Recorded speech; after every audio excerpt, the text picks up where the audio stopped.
Hey friends, David Truer here.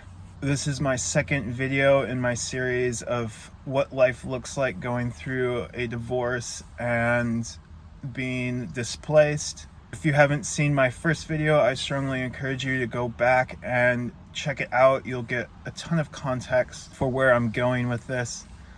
Also, friends, I'm so sorry that I haven't posted recently. I was hoping to do a video every 1 to 2 weeks.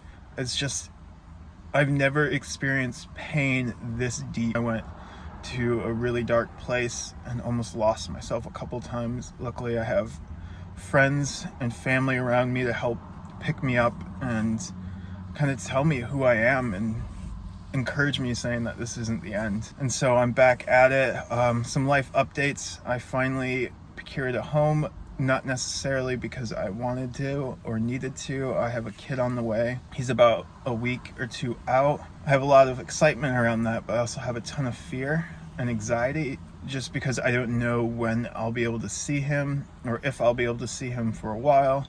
And so I had to get a home just so I can have child visiting rights. So that's happening. Truck is doing okay. The O2 sensor went out. I tried to take it out and ended up stripping it.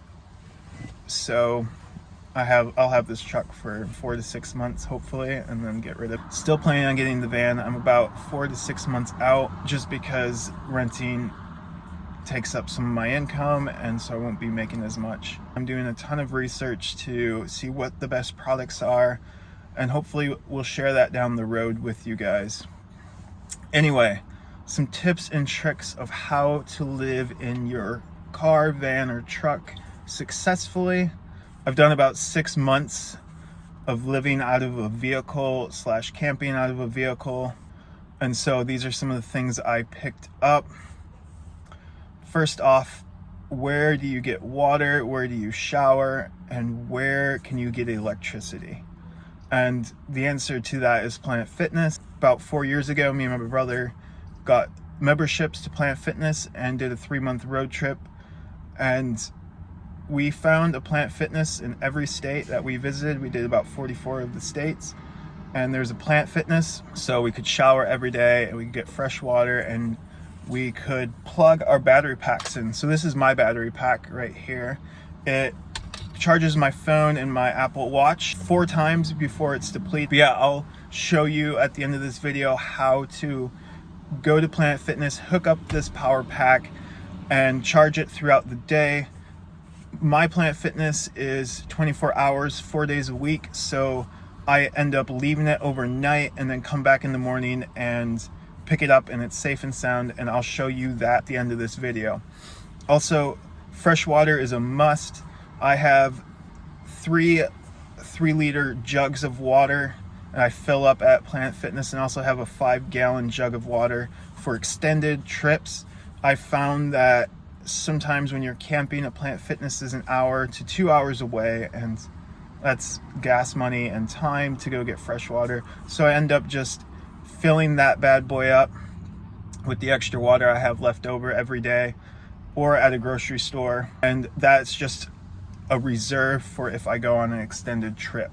Showers are always a must. I love going to Planet. I work out almost every day, and so it's just beneficial to have a membership for me.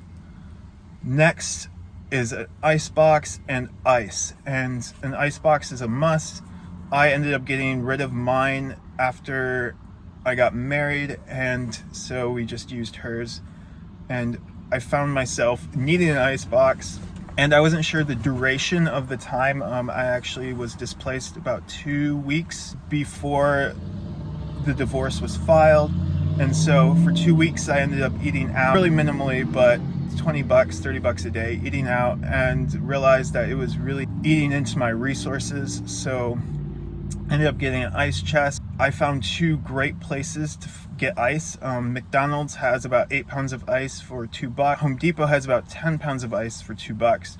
Great value. You can always get your ice at a grocery store. I'm all about time and money. Is it worth my time to do this, or is it worth extra money to save time?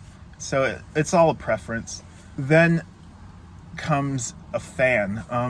Redding gets between 100, 115 in the summer.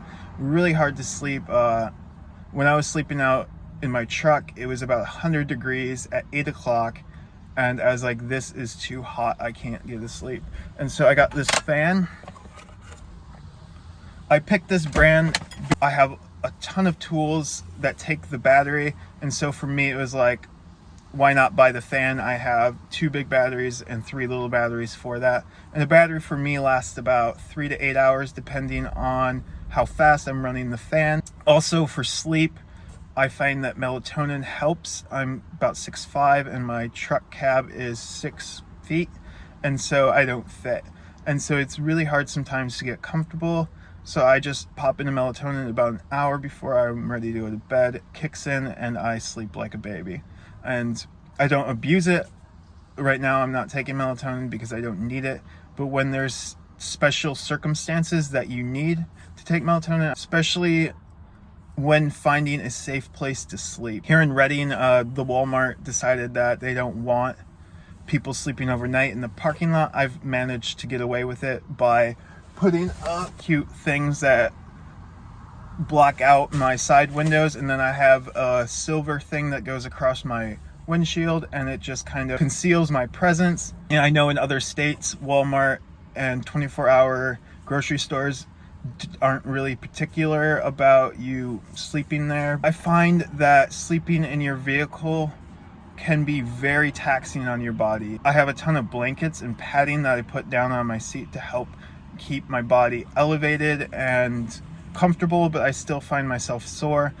To nourish my body in a way that I feel good. And I have this little blender.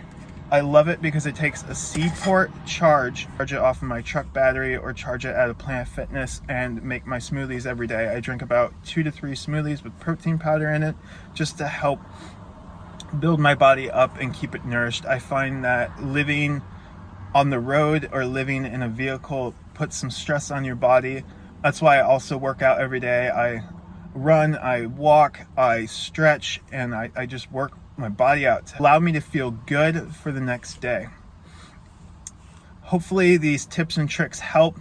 I'm not going to get so much into cooking and bedding because that's kind of your preference. I encourage you to have a knife. I use plastic utensils, a cutting board, I have a burner, and then your normal bedding material. And that's all preference, so I'll allow you to make that choice. Friends, thank you so much for watching this video.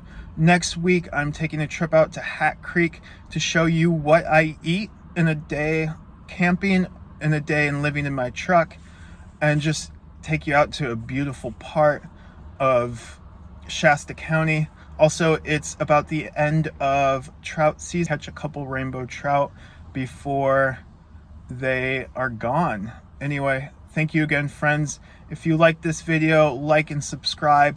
Hey friends, this is what it looks like. You plug it into the electrical outlet, run the wire through one of these slits, and lock it up.